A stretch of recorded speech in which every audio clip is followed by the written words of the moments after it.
ช่างแสบสันแค่นอดวงแดงลายใจว่ามันสโลว์มันสโลว์แขกเดินให้กล่อง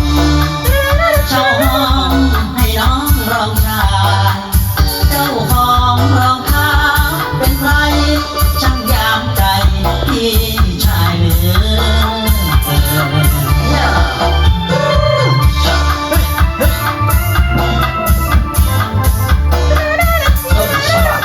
สายยานที่รันดอนเสียงสโลว์มันอ่ะ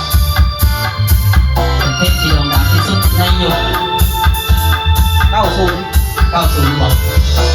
ประมาณนั้นเนาะ